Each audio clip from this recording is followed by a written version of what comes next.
Welcome back to the Lars Larson Show. It's a pleasure to be with you, and I'm glad to take your phone calls and your emails. You know, if you went back and you talked to some of the producers that I've had the pleasure of working with over the last 2.5 decades, they'd say, yeah, for Lars, illegal aliens have been an issue that goes all the way back into the mid-1990s, because I saw this as one of the most signature issues for the United States of America.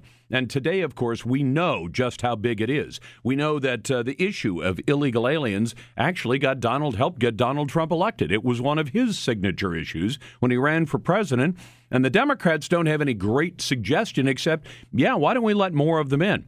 And one of the biggest issues for me has been about public safety, because I've said at least 100 times, the single most important job of the federal government is the national security of this country. And the single most important job of state and local government in an American state is public safety.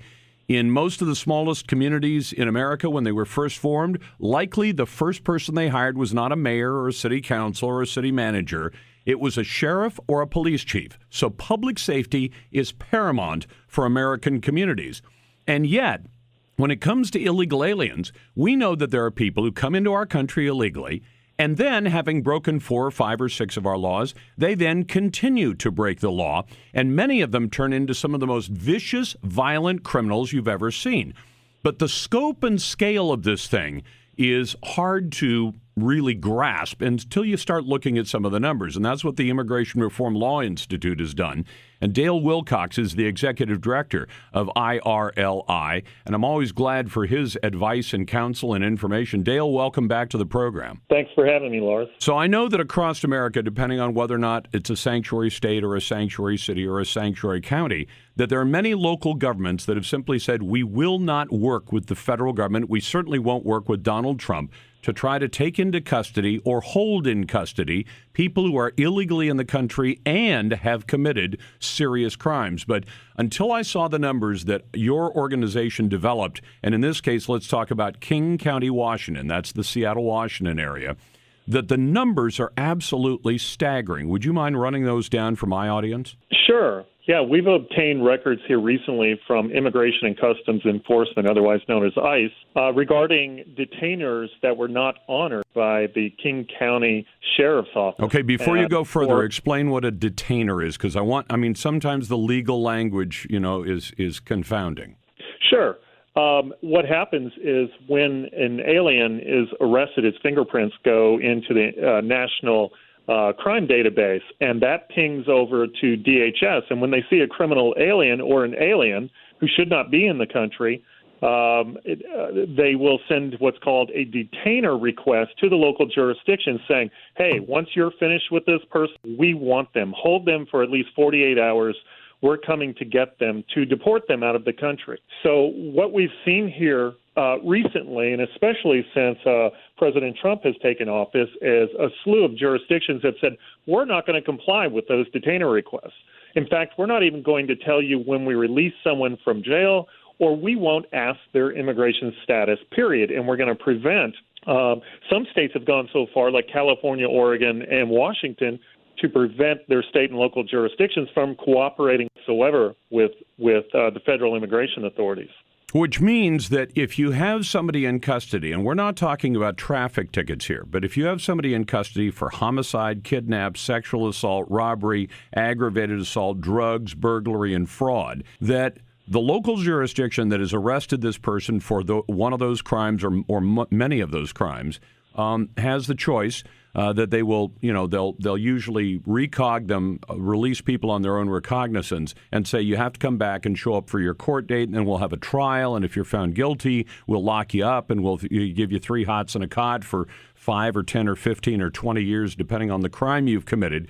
They could very easily simply pick up the phone, call ICE and say, by the way, we have this person, but we're about to cut him loose, and he may just disappear. I would imagine they're all tremendous flight risks if they're foreign nationals, often operating under fake names, fake IDs, and they can flee, many of them back to Mexico, because 2/3 of most illegal aliens, the majority illegal aliens in the country, about 2/3 of them are from Mexico. They can simply run back across the border and be somewhat safe from being caught or prosecuted.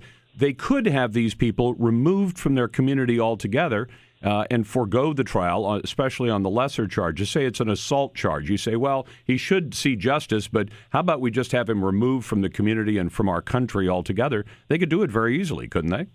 You're absolutely right. And we're not just talking about people who have been arrested and charged with a crime. We're talking about people who have actually done their sentence. They have been convicted of the crime, and they're being released now from jails, and ICE is not being notified. And in fact, in the press release that we sent out here regarding the King County, Washington Sheriff's Office refusal of more than 370 detainer requests on felons, or people charged with felonies or who have committed felonies. There was a particular individual here recently who had raped a woman, had gotten 12 months for that rape, which is disgusting in itself, just 12 months. But this criminal alien, they considered his sentence served. He had already served 9 months waiting for his trial and whatnot. So they figured time served, and instead of notifying ICE that they were releasing this guy so that they could remove him, they didn't. They just released him out onto the street, and he has now allegedly gone back and tried to strangle the victim, the rape victim. So this is not a theoretical exercise. This is real world.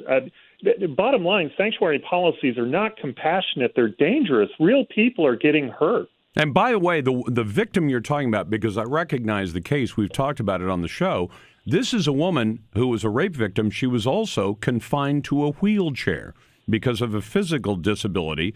This man raped this woman, was sent off to jail, gets credit for time served while he's waiting for trial, so he essentially gets a free pass from the judicial system. They cut him loose with the promise that he'll leave, and he goes back out and re-assaults the victim again. And he did it in front of the victim's 3-year-old child.